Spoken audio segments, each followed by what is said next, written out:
खुद खाने के साथ गाय के खाने का भी इंतजाम कर लेते हैं। चलो भाई। अब आपको तो पता ही है कि आजकल चल रहा है फसल कटाई का कार्यक्रम, लेकिन फसल की कटाई के साथ गाय के खाने का भी इंतजाम करना पड़ता है। तो फिर मैं और भैया साथ होकर चल लेते हैं अपने खेतों में। फिर कुछ ही देर में अपने खेतों में पहुंच जाते हैं। अब यहाँ आने का कारण ये था कि कल परसों में हुई धान की दौरी, इसमें बच्चे पुआल भी कटवाने गाय के खाने के लिए, क्योंकि खुद खाने के साथ इनके खाने का इंतजाम भी करना जरूरी होता है। और इधर चारों तरफ खेतों में लोग लगे हुए हैं, तभी इधर इसे काटने के लिए मशीन भी आती है ट्रैक्टर के साथ। लेकिन ये साला कर क्या रहा है यहाँ पे? लेकिन इसके आने के साथ समय भी काफी हो जाता है। ड्राइवर साहब इसे काटने के लिए खेतों में लगाते हैं, तब तक हमें प्लास्टिक बिछा लेते हैं। चलो भाई। और इधर ये अपने कार्य में लग जाते हैं। तो हम कटे हुए चारे गिरने के स्थान पर प्लास्टिक बिछा देते हैं। देर में पापा भी यहाँ आ ही जाते हैं। तो फिर अब यहाँ शुरू होता है चारे काटने का कार्यक्रम मशीन द्वारा। और हम सब यहाँ साथ होकर पुआल लगाने में लग जाते हैं।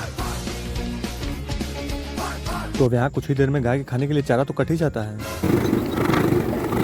और इधर हमारे साथ कुछ सज्जन भी खेतों में धान की दौरी कराने में लगे हुए थे, लेकिन अब थोड़ी देर बाद हमारा कार्य तो समाप्त हो जाता है और हमें राहत भी मिलती है। तो ये चारा काटने के बाद ट्रैक्टर के साथ मशीन भी लेकर चले जाते हैं। लेकिन अब हम सबको कटे हुए पुआल घर भी ले जाना था। तो अब कुछ ही देर में फटाफट इसे भरने के साथ हम सब इसे लेकर घर भी चल देते हैं। मिलते हैं नेक्स्ट ब्लॉग में।